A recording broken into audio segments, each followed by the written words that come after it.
Hey, it's your buddy Peace and Harmony with you here today. We're going to focus in on a very interesting dynamic when working with a covert or overt narcissistic spouse or family member, particularly a parent.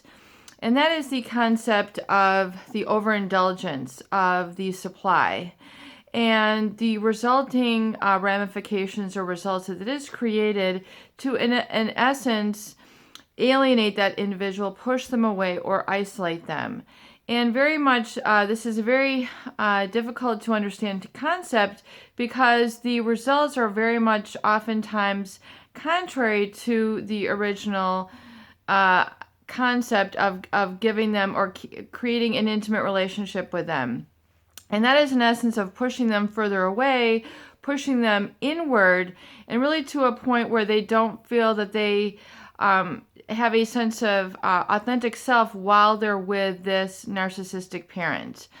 And the overindulgence is when the narcissistic parent or spouse, because of their narcissistic qualities and projection of their needs onto another, where in essence they're treating the other as an extension of themselves rather than allowing them to have their own life, feelings, needs, perceptions, values, the narcissistic parent will overindulge, particularly the golden child, with gifts, attention, compliments, admiration, giving over, a grandiose quality to them, projecting this onto that golden child.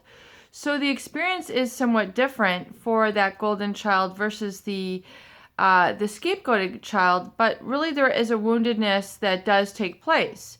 And so the narcissistic showering of attention and gifts and things of that nature to this supply source is really to keep them close, to keep them intimate, to keep them connected, to keep them as a sense of supply.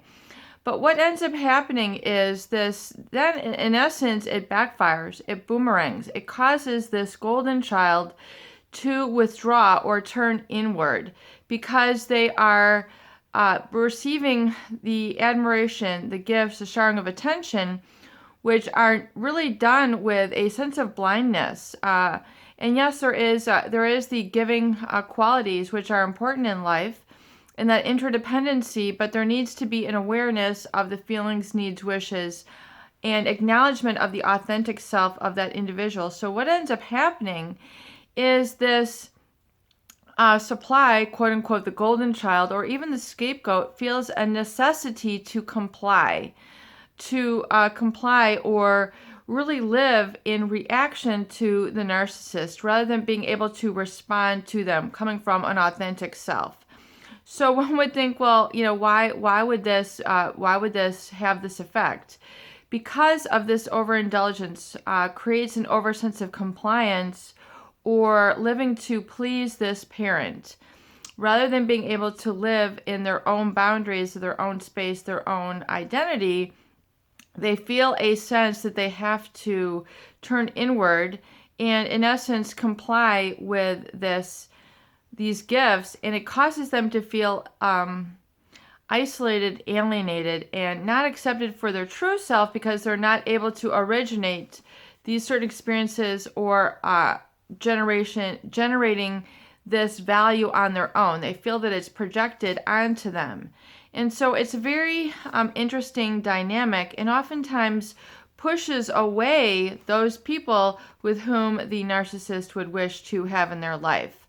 So if you are on that end as being kind of the golden child or feeling isolated or trying to understand this dynamic, it's very important for you to understand that some change does have to occur.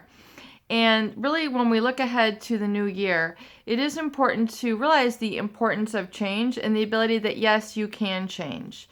Yes, a old dog can learn some new tricks. So even if it's been part of your life for a long time, I encourage you to embrace your ability to change as a human being. So yes, first comes the awareness and realize what has become habituated or what is familiar to you, or perhaps, quote unquote, what is part of your identity, which is really just the repetition of your beliefs, your thoughts, your emotions again and again and again, which is your identity. It's who you are, who you've become. But realize that your future vision of who you want to become can be embraced, and it can change according to how you kind of dial in your values, your behaviors, and emotions. So if you have felt that perhaps it is difficult for you to become intimate in relationships because of this overindulgence. I know that a lot of people with social anxiety feel they have a fear of being overpowered by others, and that is because they have been overindulged by a narcissistic parent. And they feel kind of through this habituated cycle that they are then overpowered by others. They have a sense of powerlessness in relationships, especially within intimate relationships. They feel engulfed. They feel like they're not going to be able to stand up for themselves. And so really this can become quite debilitating, and it causes them to not want to or not be able to pursue relationships with others because of this feeling of being overwhelmed in intimate relationships. So again, we see here the need to reclaim the authentic self.